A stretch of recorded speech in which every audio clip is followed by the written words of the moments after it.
Unstable Games had sort of a surprise release for a new game recently called Garden Variety. It is a little card game they released. They announced it on their Instagram. I don't know where else, but that it came out same time as the expansion for Casting Shadows, the new one that was part of the Kickstarter and stuff, and also Command of Nature, now officially on their website. And then this game came out. It was a surprise, at least to me, and I got it and I played it, and it's really fun. And we're going to talk about it.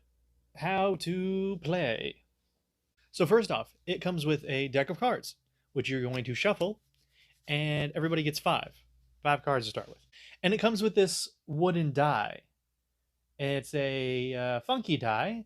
It's got 3, 7, 10, 0. Oh, it's a 5, and an exclamation point, which we will get into in a little bit. Now, you have your 5 cards for your starting hand at the beginning of the game. There are 4 different types of critters that you might have in your hand, distinguished by color: blue, yellow, red, and green. Also by, what critter is on them: frog, snail, bee, and a little possum. Now, they are different colors. Well, what do the different colors do? Well, the different colors mean basically it's like a type wheel, like in Pokemon or something, where the one is better than the other.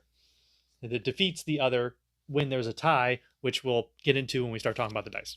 Also in the deck are these flower cards. They're like wild, they're rainbow, and they have number 1 through 9. Well, that's another thing about the other cards, the critters.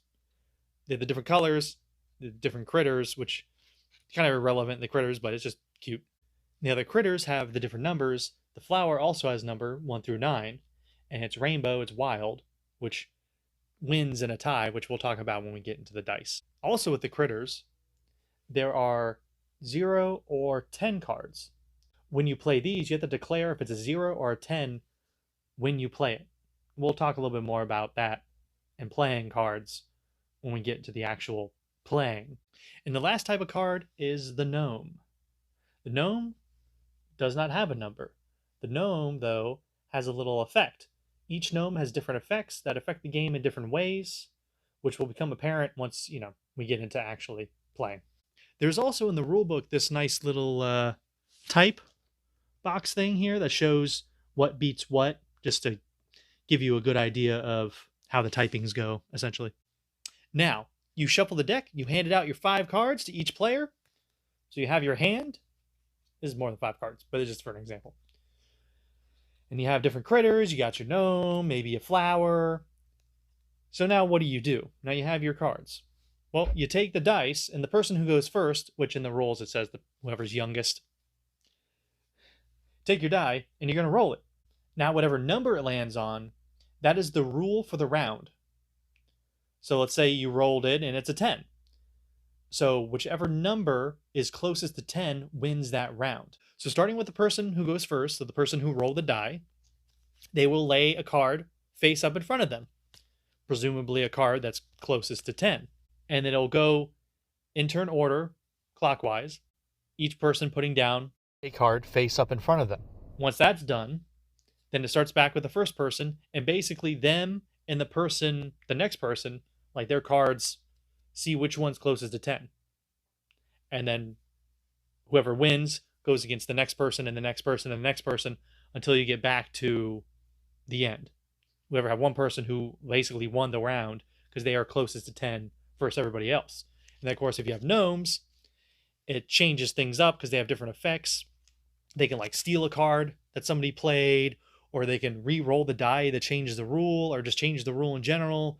They do all kinds of different things. And another thing in the rule book, they have a bunch of examples of how like the pairings go up with the numbers. Like I said before, now we're going to get into like actually how to play. So say someone rolled a 3, and then you played a 4, and then somebody else played a 4. Well, you're both equally the same distance from 3. So you're both closest to 3. So then what you're going to do is you're going to come down here and look at the typings.